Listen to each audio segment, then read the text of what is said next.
Welcome back to Dark Souls 2. We're at the junction between Shaded Ruins, Shrine of Winter and King's Passage.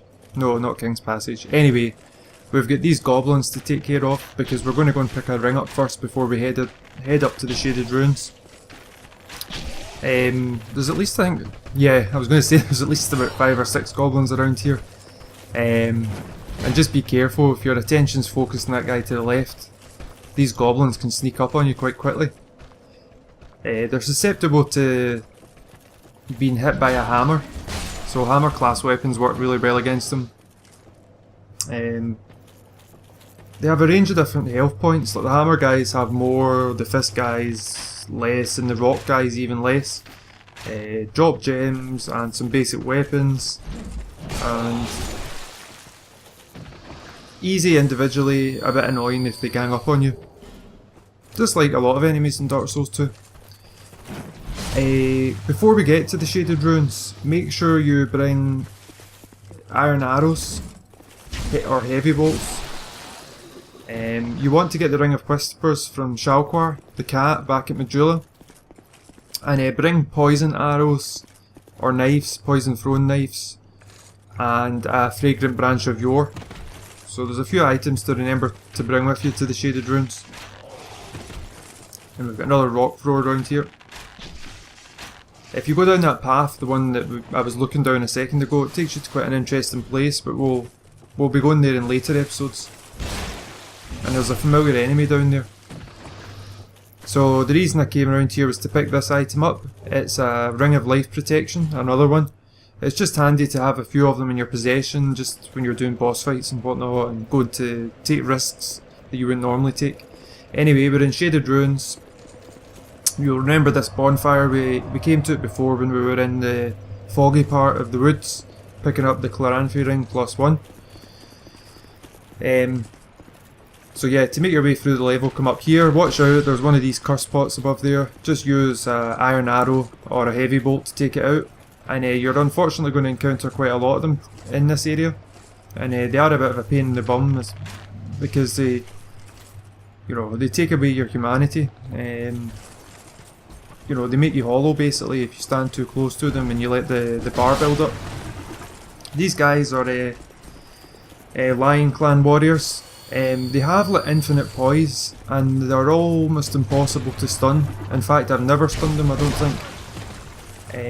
They react very quickly, so doing things like this, like jumping attacks, the only reason he's stunned there was because he died. But yeah, when you do the jumping attack, it tends not to be a good idea because they usually are able to get a swing in against you before you've had time to kind of roll away from them. And when you come up here, you're going to aggro 2 Lion warriors. Try and take this one out as quickly as possible before the other one makes his way over to you. So you can see there I did the jumping attack, but I didn't have enough time to get back the way, or to roll back the way. And the hammer does work well against him, as you can see. The problem with the hammer is that his reach is, limited, and it's kind of slow to recover from its attack animation.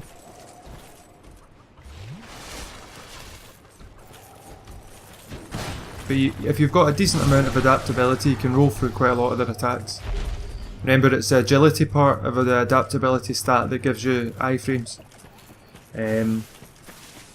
So they have a chance to drop their armour set, and their axe and the shield. Their stuff reduces falling damage, I think. Be careful when you come in here, there's a number of these cursed pots, and one of them's up in the floor above. So what to do is come in, hit the guy on the left, hit the pot on the left, and then come over to the edge of the stairs, and then take this pot out. And when you go down the stairs here, there's going to be another pot that's at the back of the room, so just go to that immediately and take it out. There we go. And there's an item put back here.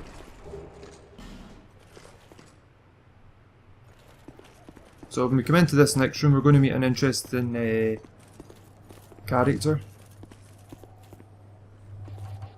But before we do that, we're going to, as you can hear, there's a crystal lizard around here. So put on a weapon that you know, gets down low to the ground. That's me get the Ring of Whispers on now, so you can hear your enemies, and it also helps you get some dialogue with NPCs. So make sure you get this crystal lizard because he drops some decent items.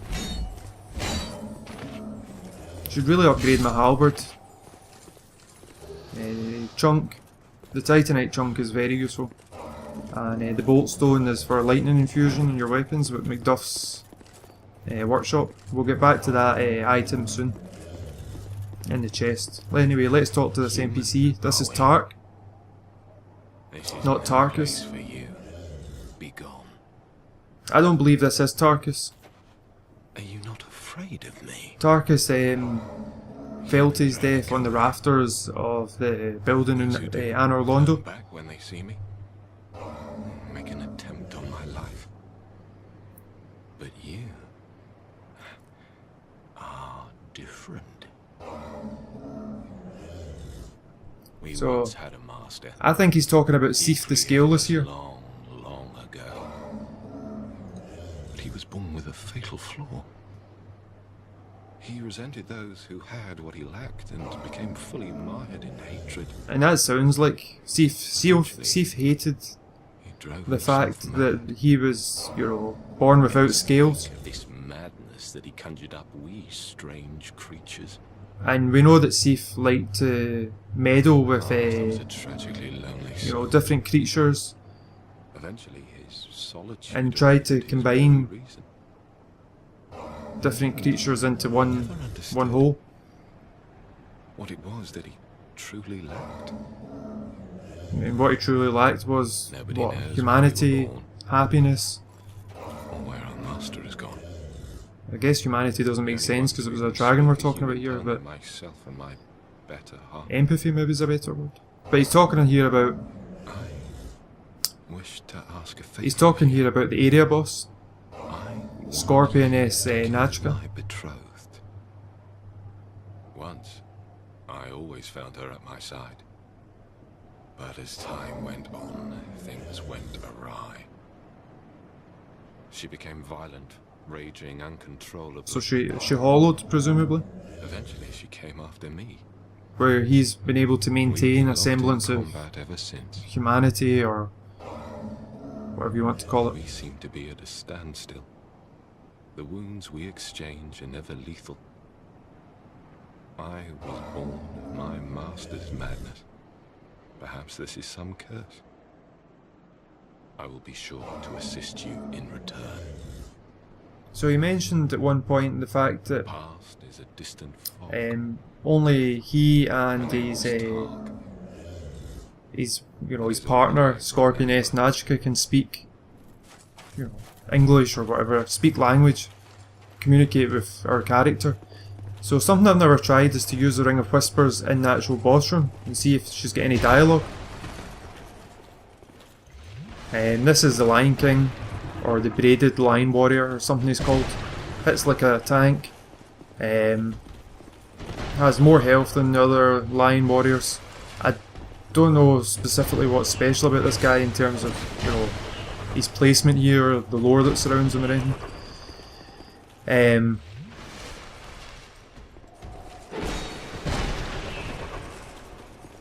I think he's the only one with a chance to drop something special, and I can't remember what that something special is now.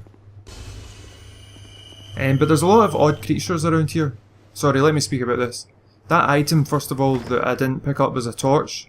The reason I was shaking my finger back there was because don't waste a branch of yore on that petrified lion warrior, because you can actually just jump from the area where the bonfire is to the room that he's blocking. So we've got a giant basilisk here. Just take it out with poison arrows or poison throwing knives. And as you can see, he's got a wee congregation going in front of him just now. That's obviously the basilisk acolytes. It's really actually human players, and I don't know if I've just happened upon this. All these petrified human players by accident, or if they've done this by design. I'm assuming it's by design. And I'm not sure as well if it's the same person or if it's a, you know, various different humans that have just all got together in the same area just to get themselves petrified. But this is Dark Souls, so I wouldn't be surprised. Yeah, the thing that's strange about this area of the Shaded Woods, the Shaded Ruins this area is called, is the fact that there's a lot of weird creatures around here, and that seems to lend credence to the idea that, I don't know, this is a refuge or a dumping place for Sif's experiments. I mean, we've not just got normal basilisks here, we've got giant basilisks, we've got lion-humanoid creatures, we've got shadowy creatures in the woods as well, we've got goblins, and we've got insectoid creatures as well, and Tark, and the area boss Scorpioness Najka.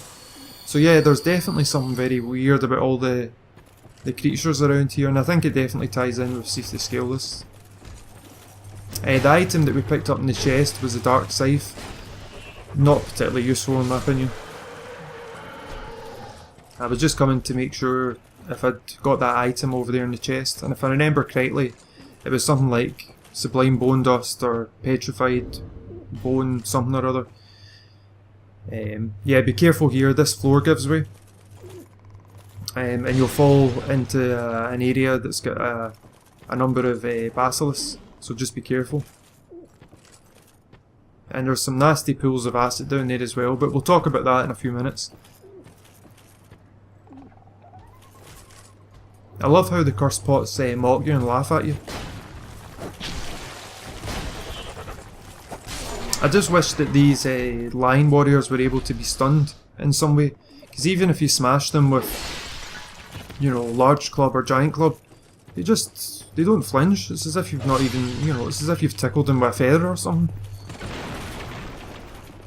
Don't waste, oh well, no, that's not true actually. You can use a fragrant branch of yore in there, and that chest that he's blocking access to, you will get your yore replenished. There's a fragrant branch of yore in there, and it's the Lion Mage armour set that's in that chest. I think it increases casting time, or sorry, decreases casting time, or increases magic damage. Something to do with sorceries and faith. So if that's the kind of character you're building, it might be worth your while to go in and get that item, or those items. We'll do it in the next episode. Be careful when you walk around here. There's a cursed pot under there that we'll take out in a minute. And there's also a floor that you can fall through here, and you can see it right in front of us. So if you fall down here,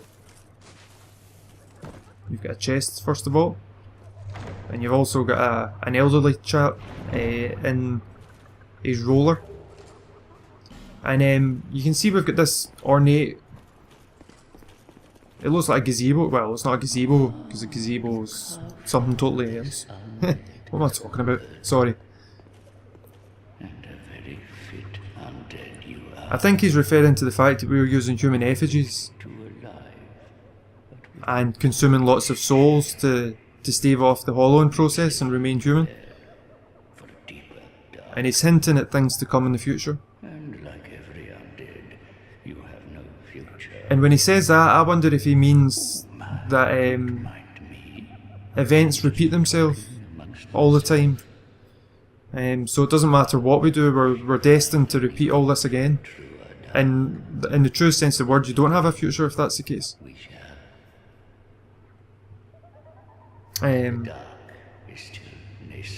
So the dark is growing within us, and dark becomes an important story element as the game goes on. But yeah, see the black structure that was next to that's Dark Diver Grando, and the structure that was next to him, the first time I seen that, I thought that was some kind of portal, and that's my impression about what that particular structure is. Anyway, it's a portal, sorry, that brings him to different locations, so he intersects with our journey. You've got a flurry of baby basilisks around here. We've taken their mum or dad out who was up above, so just be careful, you don't want to get petrified. And one of them's actually one of the ways, I think it's the one to the right. He's guarding quite a good item. It's a Twinkling Titanite. And as the game goes on, Twinkling Titanite becomes really rare. And it's so valuable because there's some good items that you can upgrade with Twinkling. As you can hear, you'll recognise that sound. That sound effect is from an enemy from Dark Souls 1 that you meet in the Painted World of Ariamis. You know those crow-like creatures? The birds that swoop down on you? Well, that's the same noise that they make. Anyway, we're nearly finished this episode. In the next episode we'll finish up around here and we'll take on the area boss. I don't think I mentioned it, but watch out for those acid pools. They degrade your equipment. So the confusing thing about this guy is he's been petrified, clearly, and he's holding a very important item for us. So you need to kill this guy to get access to the fan key. My question is, why did this guy have the fan key and why is he petrified? Did somebody do that on purpose so we wouldn't get the fan key? Anyway, thanks for watching, and next episode we'll finish up. Cheerio.